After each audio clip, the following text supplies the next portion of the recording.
But don't worry, the exercises I'm going to show you are very simple and gentle and won't cause strain or harm. Let me show you 2 simple exercises you can do.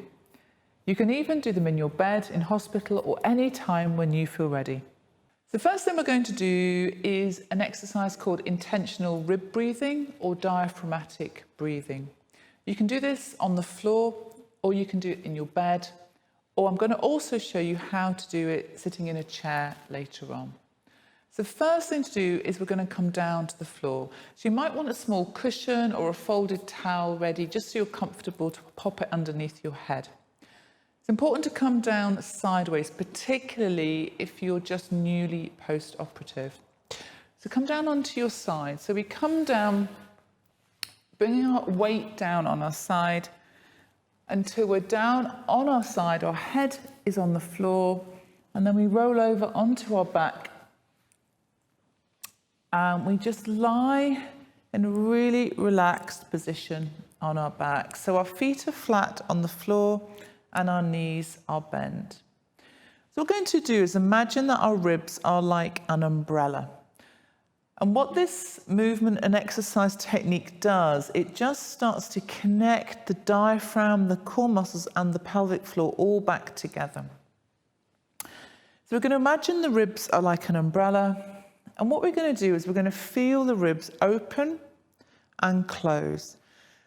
When we've just had surgery, it's really common to breathe into the sort of upper chest. And what happens is then the diaphragm isn't functioning correctly.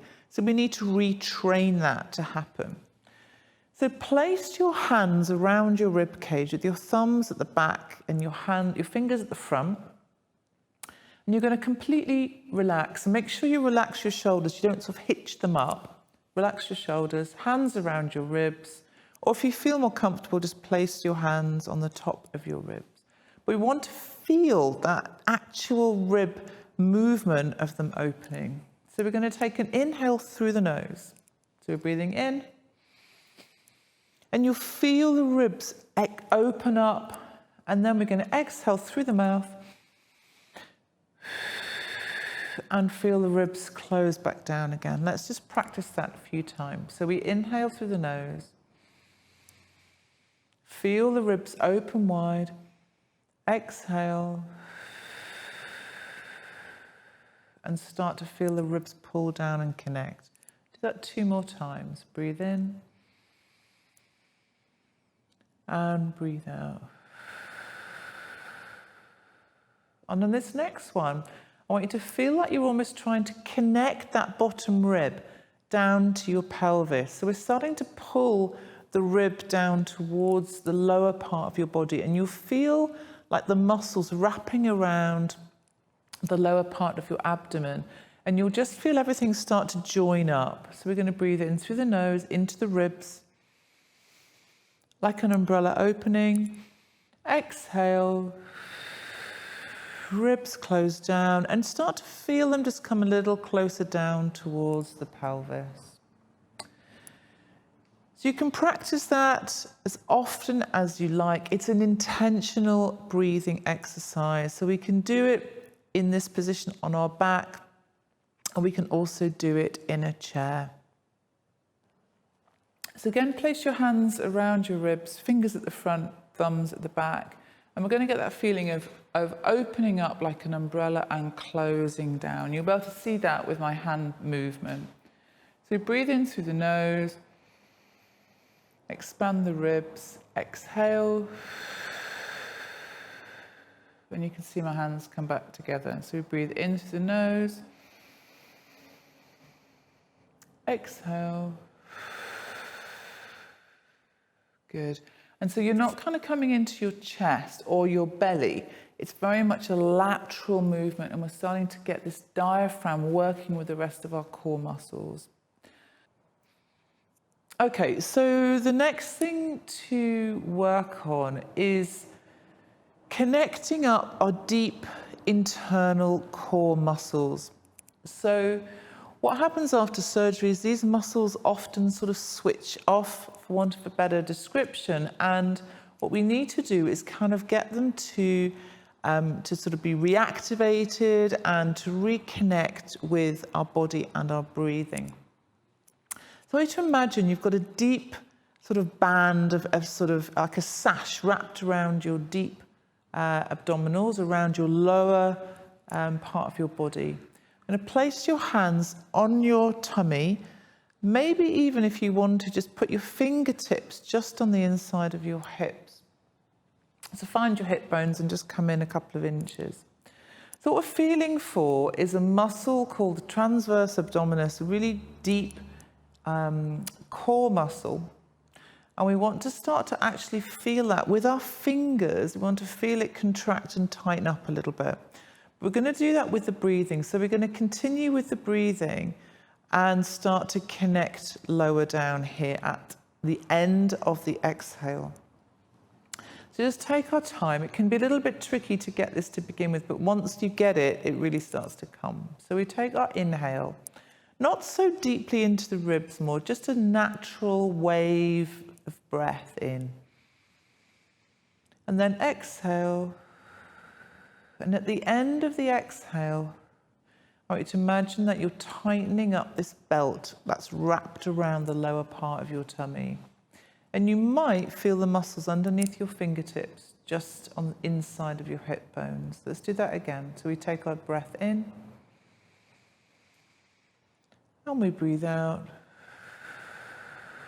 Pulling the ribs down just softly and feel like you're tightening up this lower belt. Let's do that again. Inhale. And then exhale. And we're tightening up this belt around the lower tummy, a couple of notches, or if you want to imagine you're pulling your these two hip bones together as if you're closing a book. Let's just do that one more time. And have your fingertips just on the inside of your pelvis, so you can maybe even feel that muscle. Inhale. Exhale. And tighten it up. And you'll start to feel the pelvic floor drawing in a little bit as well. So this deep transverse abdominis and the pelvic floor and the diaphragm work together as a unit. And we need to get them working together. So the exhale is a super important part of that. Now let's do exactly the same thing, but we're going to do it on our side. So come over onto your side, keep your head down. I'm going to stay comfy on our side. You might even want another cushion or just use your arm like a cushion to hold the weight of your head. And you're going to place your hand on your lower tummy. So this is ideal to be done. You can do this in bed, just lying on your side, and you can practice this over and over again just to get this connection. So this time we're going to take our inhale. And as we inhale, you'll naturally feel your belly sort of soften. Because you're on your side, it will feel slightly different. So your tummy softens and it moves away from you. And then we're going to exhale. And we're going to draw the tummy in, away from your hand. So we do our inhale. And then we exhale. And you can see my hand drawing in and my belly is moving, pulling in and moving away from the floor. So we inhale to soften and we exhale to draw back. And you can see my belly moving. Inhale to soften. We don't want to bulge it out and push it out. We want to just feel it soften. And then exhale and draw that in. We'll do it one more time. Bring a bit of awareness to the ribs. So as you exhale, you feel that rib connection just pull down. Inhale to soften the belly. Exhale. Pulling the ribs down, pulling the tummy away from the floor and feeling your hand come in towards your spine. And we can also do that exercise sitting in a chair. So place your hands on your lower tummy. And we're going to, as we breathe in, we're going to allow your tummy to just soften into your hands. So it's not bulging or pressing out, it's just a softening. So we breathe in and your belly just softens into your hands, and then you exhale and you're drawing this lower tummy away from your hands, drawing it inside, connecting up with this deep muscle. Inhale to soften and exhale and draw that tummy in, keeping your shoulders relaxed and everything relaxed. So these are simple foundation exercises, but you must try to do them with really good technique and understand how the muscles feel and the purpose of them. Practice them until they feel natural and you feel really confident with them. But this is just the beginning. Once you've mastered these first exercises, you should progress through phase 1 of the Me Plus Recovery Programme and beyond. Thank you for watching this video. I sincerely hope you find the programme helpful, like the thousands of patients around the world who followed Me Plus Recovery and got back to their lives and jobs and doing the things they love.